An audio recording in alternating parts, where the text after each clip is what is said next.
মানুষের উচিত অনেক সম্মান করা।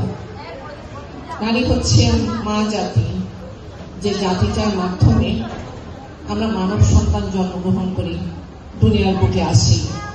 কারো সন্তান, কারো ছেলে, কারো মেয়ে, এভাবেই আল্লাহ এই আশরাফুল মাখলুকাত সৃষ্টি হয়েছে। কিন্তু আমরা ভুলে যাই সমাজের বিভিন্ন প্রেক্ষাপটে, রাষ্ট্রের প্রেক্ষাপটে নারীদেরকে যে সম্মান করতে হয় সেই বিষয়টা। নারী আগুন দিয়ে চুলা জ্বালিয়ে রান্না করে সকলকে যেমন খাবার দেয়, তেমনি সে নারীকে যদি আপনারা মনে করেন সে ঘরের কাজের জন্য, রাষ্ট্রের কাজের জন্য নয়, তাহলে তার ভুল। আরব যুগে যখন ইসলামিক যুদ্ধগুলো হতো, তখন আমাদের নবী রাসূলের স্ত্রীগণ সবসময় তাদের পাশে যুদ্ধ অবস্থান নিতেন, যেভাবে পারতেন মানুষকে সহযোগিতা করতেন।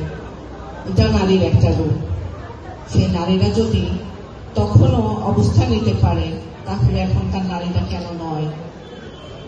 এখনকার নারীরা অনেক শিক্ষিত, অনেক কিছু জানে, তারা সমাজ রাষ্ট্র নিয়ে তারা চিন্তা করে, তাদের ভাবনায় রাজনীতি কাজ করে।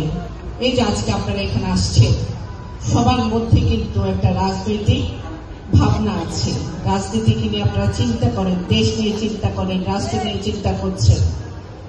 দীর্ঘ 17 বছর যখন আমরা স্বৈরাচারের রোষানলের শিকার হয়েছিলাম, তখন যে প্রতিবাদী কণ্ঠগুলো এই গণ অভ্যুত্থানে চিৎকার করে করে সরকারের পতন চেয়েছিল, অবৈধ সরকারের পতন চেয়েছিল, তখন এই নারীরাই সম্মুখ সারিতে অবস্থান করেছিল।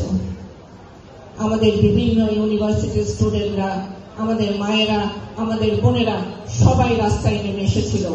কেউ কারো সন্তান বাঁচানোর জন্য, কেউ তার স্বামীকে বাঁচানোর জন্য, কেউ তার ভাইকে বাঁচানোর জন্য। সকলের উপস্থিতিতে এই গণ অভ্যুত্থান হয়েছিল। কিন্তু এই গণ অভ্যুত্থানের যে ফলটা আমরা পাওয়ার কথা ছিল, নারীদেরকে যে সম্মান দেওয়ার কথা ছিল, আদৌ আমরা পাচ্ছি কিনা সেটাও কিন্তু প্রশ্নের বিষয়। সেটাই আমি বলছি, আমরা সেই সম্মানটা আদৌ পাচ্ছি কিনা সেটা দেখার বিষয়। নারীদেরকে রাজনীতি করার জন্য কিন্তু সরকারি একটা নিয়মও আছে। সকল রাজনৈতিক দলে নিবন্ধিত করতে হলে 33% নারীকে ওই নিবন্ধিত দলের অন্তর্ভুক্ত করতে হবে।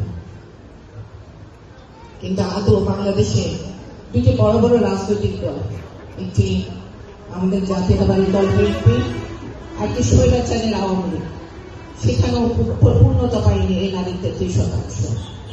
ইনশাল্লাহ তবে আমাদের দেশ নায়ক তারেক রহমান ইতিমধ্যে নারীদের নিয়ে অনেক চিন্তা ভাবনা করছেন। উনি 31 দফার মধ্যে নারীদের নিয়ে, নারীদের অধিকার নিয়ে কথা বলছেন।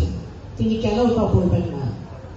ওনার শহীদ পিতা প্রেসিডেন্ট জিয়াউর রহমান যখন বাংলাদেশের অবস্থা অনেক দুর্যোগপূর্ণ, তখনই তিনি বাংলাদেশকে পোশাক শিল্পে রপ্তানিমুখী করেছিলেন এবং নারী শ্রমিকদেরকে কাজে লাগানোর চিন্তা করেছিলেন। সেই চিন্তাকে এগিয়ে নিয়ে গিয়েছিলেন আমাদের দেশ মাতা বেগম খালেদা জিয়া। আর তারই সুযোগ্য সন্তান এখন নারীদের সম্মান কিভাবে দেওয়া যায় সেভাবে বিভিন্ন পদক্ষেপ গ্রহণ করছেন। তিনি রেশন কার্ড চালু করছেন, ফ্যামিলি কার্ড, যেটা আমরা আগে রেশন কার্ড বলতাম, তাই না? মনে আছে আপনাদের? সেটা এখন ফ্যামিলি কার্ড হিসেবে আসবে এবং সেই কার্ডের মালিক কারা হবে জানেন?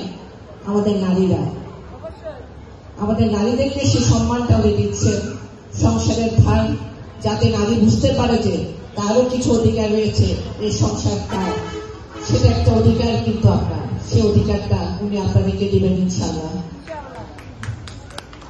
আমাদেরকে নারীদেরকে শিক্ষা ব্যবস্থায় যে উন্নয়ন করা দরকার ছিল, নারীরা শিক্ষায় আগ্রহী ছিল না, সে আগ্রহী করে তুলেছিলেন আমাদের দেশ মাতা বেগম খালেদা জিয়া। বিনা বেতনে পড়ার সুযোগ করে দিয়েছিলেন আমাদের দেশ নেত্রী বেগম খালেদা জিয়া। অবৈতনিক শিক্ষা ব্যবস্থা, উপবৃত্তি সবকিছু উনিই চালু করেছিলেন। নারীদেরকে সম্মান দেয় আমাদের দল জাতীয়তাবাদী দল বিএনপি। তা আমরা চাইব আমরা আমাদের দলের ভাবমূর্তি যাতে ক্ষুণ্ণ না হয় সেইভাবে রাজনীতি করব, সাংগঠনিক রাজনীতি করব, দেশের স্বার্থে, রাষ্ট্রের স্বার্থে, পরিপূর্ণভাবে আমরা কাজ করে যাব। আমাদের নারীদেরকে বলবো, আপনারা ঘরে বসে না থেকে এই রাষ্ট্রটা তো আসলে অনেকভাবে আঘাতপ্রাপ্ত হতে হতে এখন মুমূর্ষ প্রায়। এই রাষ্ট্রে সংস্কার প্রয়োজন, সংস্কার করছেন উপদেষ্টা মন্ডলী, ওনারাও কতদূর